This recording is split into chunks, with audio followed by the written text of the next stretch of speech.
Hey guys, it's Delora Dabbles, and welcome to day 17 of Ethany's 31 Days of Tarot. This prompt is a celebrity you want to read for and why. Not gonna lie, I really would like to do like a reading for Marilyn Manson.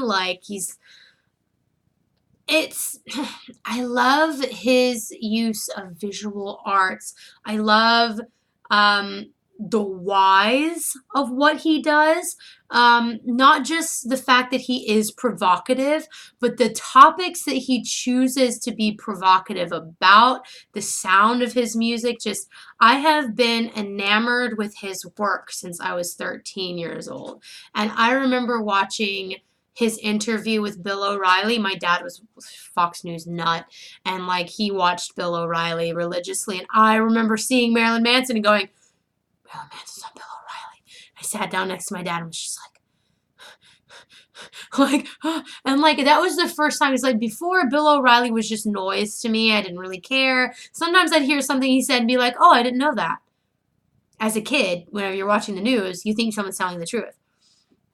Marilyn Manson actually taught me a really wonderful lesson about TV in that interview because I saw firsthand how Bill O'Reilly kept trying because I knew Marilyn Manson. I was familiar with his work. I was probably like 12 or 13 at the time, and I'm looking at this news anchor that I thought was someone who was reliable, and I'm watching him make all of these assumptions that are completely fucking bonkers about Marilyn Manson. I'm watching Marilyn Manson kind of squirm and be like, ew. Like, can you imagine someone like doing that to you and you're just kind of like, ew, how do I handle this in a diplomatic way? And then him handling it in a diplomatic way and being so eloquent. Even if you're not a Marilyn Manson fan, if you've never seen that interview, I urge you to type into YouTube Marilyn Manson, Bill O'Reilly, and just watch it.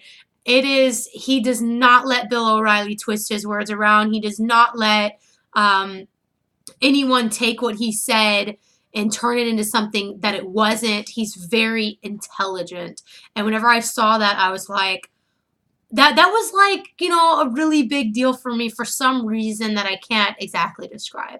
So for me, like as far as someone who is, very artistic and like in a way that I really jive with and I've always really liked to consume his work, I would love to do a reading for him and maybe like give him something back in a way, but also kind of like I think it would just be really, really a really cool experience, like I feel like we all have weird idols like this, and I'm really glad that Ethany did this prompt because I'm getting so giddy just thinking about it, and it's like making me want to read tarot so bad. And like I would also like to just invite him into my space and see which tarot deck he grabs off of my shelves, right? Like which one would he be drawn to? Like that would just I love it. So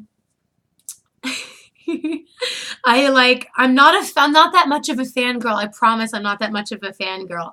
But I really think that, he did so much to shape who I was that if I could do anything to help shape something that he has in mind, like maybe if he wanted to ask me about a current creative project of his, I could give him advice on that. I could give back a little bit because I'm telling you, man, like I felt so alone and so strange and so weird as a child, and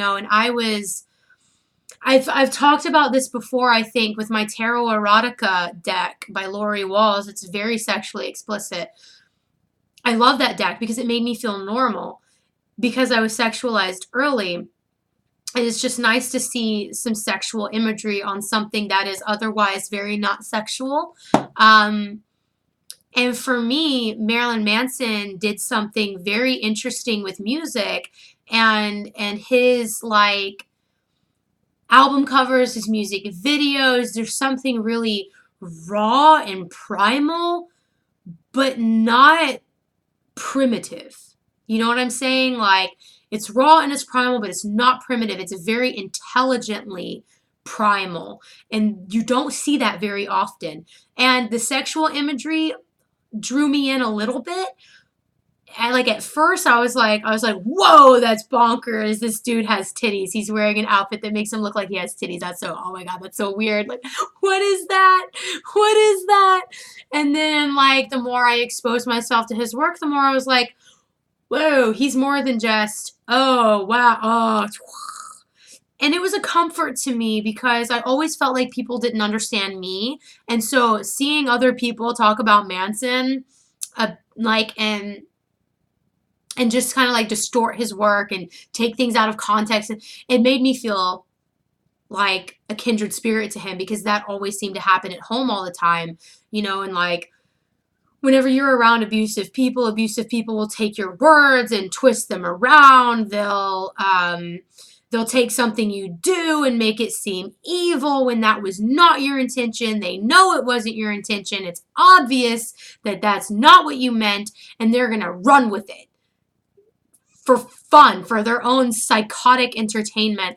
And the more I saw people do that with Manson, the more I felt like if anyone would understand me, it would be Manson. You know what I'm saying? Like, it just seemed to me like he had been through similar things. It's part of the reason why, and if I had to choose a second person to read for, it would probably be Cory Taylor of Slipknot. It's really weird. Their Iowa album has so much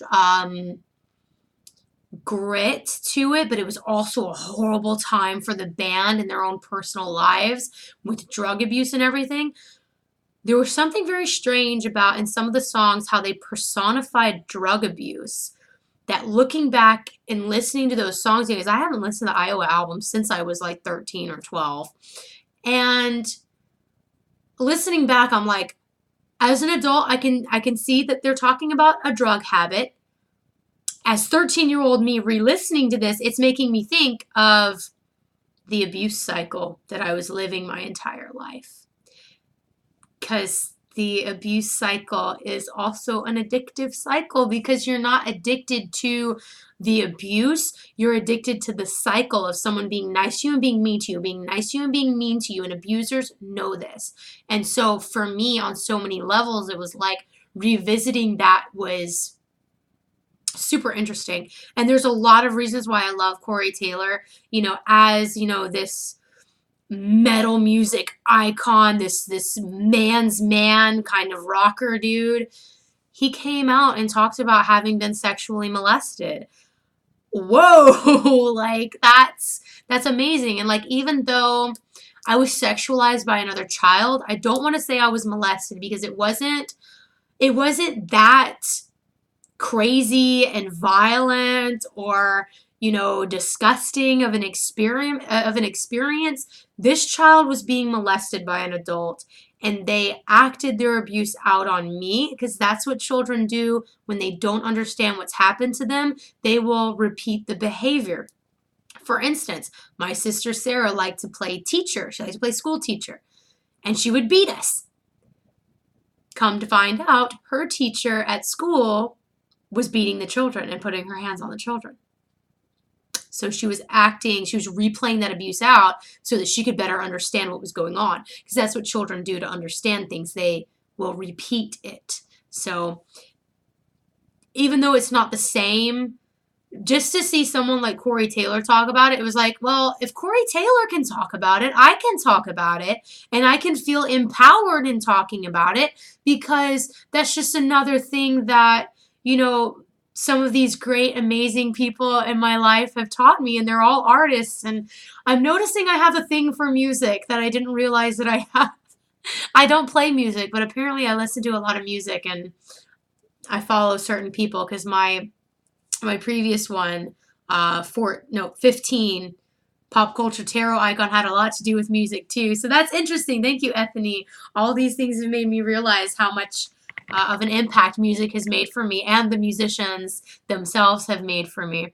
So that's super interesting. I hope that you guys enjoyed this ramble. I hope that, I talked about the issues that I talked about here, my personal issues, in a way that didn't make you feel uncomfortable. But at the end of the day, like, that's just my lived experience, and maybe it can empower you if you have a similar lived experience. Maybe I can do for you a little bit of what Cory Taylor did for me. I don't know. But if I could read for anybody, I would want to read for Marilyn Manson, any question he wanted. And, if I can't get Marilyn Manson, I'll take Cory Taylor, no problem. They're a very close tie. So until tomorrow, happy dabbling and bye-bye.